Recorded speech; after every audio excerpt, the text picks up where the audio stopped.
Welcome to GK excellence. ನಾನು educator Devamahesh Chiralabhavi. ಈ ಸ್ಲೈಡಲ್ಲಿ ಡಿಸ್ಕಸ್ ಮಾಡ್ತಾ ಇರುವಂಥದ್ದು ಭಾರತ ಬೇರೆ ರಾಷ್ಟ್ರಗಳ ಜೊತೆ ಗಡಿಯನ್ನು ಹಂಚಿಕೆ ಆಗಿದಲ್ಲ, ಸೊ ದಟ್ ಈ ನಿಟ್ಟಿನ ಒಳಗಡೆ ಗಡಿ ಭದ್ರತೆಯನ್ನು ಕಾಪಾಡಿಕೊಳ್ಳುವಂಥದ್ದು ಭಾರತದ ಡ್ಯೂಟಿ ಆಗಿರುತ್ತೆ. ಸೊ ದ್ಯಾಟ್ ನಾವಿಲ್ಲಿ ಭದ್ರತಾ ಪಡೆಗಳ ಬಗ್ಗೆ ಡಿಸ್ಕಸ್ ಮಾಡ್ತಾ ಇದ್ದೀವಿ. ಅದನ್ನೇ ನಾವು border of India and its administration ಅಂತ ನೋಡ್ತಾ ಇರೋದು. ಗಡಿ ಭದ್ರತಾ ಪಡೆಗಳಿದಾವೆ, ಸರ್ಟೆನ್ ಫೋರ್ಸಸ್ಗಳಿರುತ್ತೆ. That central armed police force ಅಂತ ನೋಡ್ತೇವೆ. ಕೇಂದ್ರ ಸರ್ಕಾರದ ವತಿಯಿಂದ ಭದ್ರತಾ ಪಡೆಗಳು ನಿಯೋಜನೆಗೊಂಡಿರುತ್ತೆ.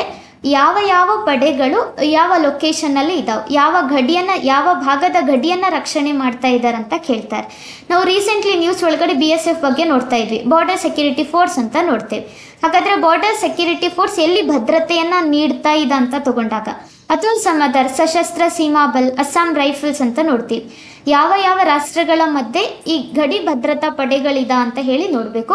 ಬಿಕಾಸ್ ಭಾರತದ ಗಡಿಗಳನ್ನು ಕಾಪಾಡುವಂಥ ಜವಾಬ್ದಾರಿ ಒಳಗಡೆ ಈ ಒಂದು ಪಡೆಗಳು ನೇಮಕ ಆಗಿರುತ್ತೆ. ಹಾಗಾದರೆ ಯಾವ ಪಡೆಗಳು ಎಲ್ಲೆಲ್ಲಿ ಯಾವ ಲೊಕೇಶನ್ಸ್ಗಳು ಎಲ್ಲಿದ್ದಾವಂತ ನೋಡಬೇಕು.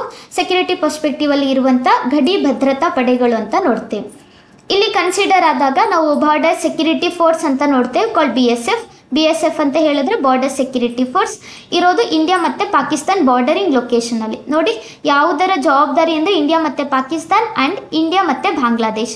ಇಂಡಿಯಾ ಬಾಂಗ್ಲಾದೇಶ್ ಮತ್ತು ಇಂಡಿಯಾ ಪಾಕಿಸ್ತಾನದ ಬಾರ್ಡರಿಂಗ್ ಬೆಸಿನಲ್ಲಿ ಯಾವ ಫೋರ್ಸ್ ಇದೆ ಅಂತ ತಗೊಂಡಾಗ ಅದನ್ನು ನಾವು BSF ಫೋರ್ಸ್ ಅಂತ ನೋಡ್ತೀವಿ, ಗಡಿ ಭದ್ರತಾ ಪಡೆ.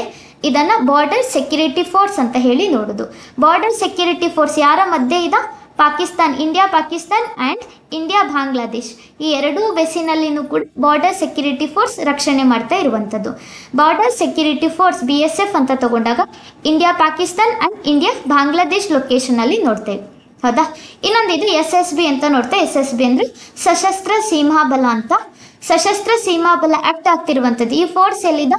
ನೇಪಾಳ್ ಮತ್ತು ಭೂತಾನ್, ನಮ್ಮ ಎರಡು ಫ್ರೆಂಡ್ಲಿ ಕಂಟ್ರೀಸ್ಗಳಿದ್ದಾವೆ, ನೈಬರಿಂಗ್ ಕಂಟ್ರೀಸ್ಗಳು. ಅದರಲ್ಲಿ ನೇಪಾಳ್ ಮತ್ತು ಭೂತಾನ್ ಈ ಎರಡೂ ರಾಷ್ಟ್ರಗಳ ಗಡಿ ಭಾಗದಲ್ಲಿರುವಂಥ ಪಡೆ ಅಂತ ತಗೊಂಡಾಗ ಅದು ಸಶಸ್ತ್ರ ಸೀಮಾ ಬಲ. SSB ಸಶಸ್ತ್ರ ಸೀಮಾ ಬಲ ಯಾವುದರ ಮಧ್ಯೆ ಇದೆ? ನೇಪಾಳ್ ಮತ್ತು ಭೂತಾನ್. ನೇಪಾಳ್ ಮತ್ತು ಭೂತಾನ್ ಈ ಎರಡೂ ಗಡಿ ಭಾಗದಲ್ಲಿ ಇರುವಂಥ ಫೋರ್ಸ್ ಯಾವುದಿದೆ ಅಂತ ತಗೊಂಡಾಗ ಅದು ಸಶಸ್ತ್ರ ಸೀಮಾ ಬಲ. ಇನ್ನೊಂದಿದೆ ಅಸ್ಸಾಂ ಲೊಕೇಶನಲ್ಲಿ ಮಯನ್ಮಾರ್. ಈಗ ನಾವು ನಾರ್ತ್ ಈಸ್ಟ್ ಲೊಕೇಶನ್ ಅಂತ ಹೇಳಿ ತಗೊಂಡಾಗ ಈಶಾನ್ಯ ರಾಜ್ಯಗಳು, ಅದಕ್ಕೆ ಬಾರ್ಡರ್ ಹಂಚಿಕೆ ಆಗಿರೋ ಹಾಗೆ ನಾವು ಈಸ್ಟರ್ನ್ ವರ್ಡಲ್ಲಿ ಮಯನ್ಮಾರ್ ನೋಡ್ತೇವಲ್ಲ, ಮಯನ್ಮಾರಿಂದ ರೆಫ್ಯೂಜೀಸ್ಗಳು ಬರ್ತಾ ಇರ್ತಾರೆ. ಅಸ್ಸಾಂ, ಬೋಡೋಲ್ಯಾಂಡ್ ಇಶ್ಯೂಸ್ಗಳು ಇವುಗಳನ್ನು ಕನ್ಸಿಡರ್ ಮಾಡಿದಾಗ ನಾರ್ತ್ ಈಸ್ಟ್ ಲೊಕೇಶನ್ಗೂ ಕೂಡ ವಲಸಿಗರು ಬರ್ತಾ ಇರ್ತಾರೆ. ಸೊ ದಟ್ ಈ ನಿಟ್ಟಿನ ಒಳಗಡೆ ಅಲ್ಲಿ ಪ್ರೊಟೆಕ್ಷನ್ ಬೇಕಲ್ಲ, ಹೀಗಾಗಿ ನಾವು ಅಸ್ಸಾಂ ರೈಫಲ್ಸನ್ನು ನೋಡ್ತೇವೆ. ಇಂಡಿಯಾ ಮತ್ತು ಮಯನ್ಮಾರ್ ಲೊಕೇಶನ್ ಅಂತ ಹೇಳಿ ತಗೊಂಡಾಗ ಇಂಡಿಯಾ ಮಯನ್ಮಾರ್ ಬಾರ್ಡರ್ ಲೊಕೇಶನಲ್ಲಿ ಇರುವಂಥದ್ದು Assam rifle. So that north East location Assam ಅಂತ ಹೇಳಿ ಗೊತ್ತಿದ್ರೆ ಏನಫ್. ಇಲ್ಲಿ ಅಸ್ಸಾಂ ರೈಫಲ್ಸ್ ಅಂತ ತಗೊಂಡಾಗ ಇಂಡಿಯಾ ಮತ್ತು ಮಯನ್ಮಾರ್ ಬೆಸಿನಲ್ಲಿ ಬಾರ್ಡರಿಂಗ್ ಬೆಸಿನಲ್ಲಿ ಇರುವಂಥ ಒಂದು ಭದ್ರತಾ ಪಡೆ ಅಂತ ಹೇಳಿ ನೋಡ್ತೇವೆ, ಹೌದಾ? ಇನ್ನೊಂದಿದೆ ಇಂಡೋ ಟಿಬೇಟಿಯನ್ ಬಾರ್ಡರ್ ಪೊಲೀಸ್, ಅದನ್ನು ITBP ಅಂತ ಹೇಳಿ ನೋಡೋದು. ಇಂಡೋ ಟಿಬೇಟಿಯನ್ ಹೆಸರಲ್ಲೇ ಹೇಳುತ್ತೆ, ಇಂಡಿಯಾ ಮತ್ತು ಟಿಬೇಟ್ ಲೊಕೇಶನ್. ಅಂದರೆ ಇಂಡಿಯಾ ಚೀನಾ ಈ ನಾರ್ದರ್ನ್ ಪೋರ್ಷನ್ ಅಲ್ಲಿ ತಗೊಂಡಾಗ ಇಂಡಿಯಾ ಚೀನಾದ ಬೆಸಿನ ಒಳಗಡೆ ಇರುವಂಥದ್ದೇ ಇಂಡೋ ಟಿಬೇಟಿಯನ್ ಬಾರ್ಡರ್ ಪೊಲೀಸ್ ಅಂತ ಹೇಳಿ ನೋಡ್ತೇವೆ. ಇವರೆಲ್ಲ ಏನಿದ್ದಾರೆ? ಇವರು ಗಡಿ ಭದ್ರತಾ ಪಡೆಗಳು. ಯಾರ್ಯಾರು ಇದ್ದಾರೆ ಅಂತ ಗೊತ್ತಿರಬೇಕು, ಮತ್ತು ಯಾವ ಲೊಕೇಶನಲ್ಲಿ ಇವರು ಪ್ರೊಟೆಕ್ಟ್ ಮಾಡ್ತಿದ್ದಾರೆ ಅಂತ ಗೊತ್ತಿರಬೇಕು. ಅದರಲ್ಲಿ ಒಂದು border security force called BSF, then SSB ಅಂತ ಹೇಳಿದರೆ ಸಶಸ್ತ್ರ ಸೀಮಾ ಬಲ. ಇದು ಎಲ್ಲಿ ಬರ್ತದೆ?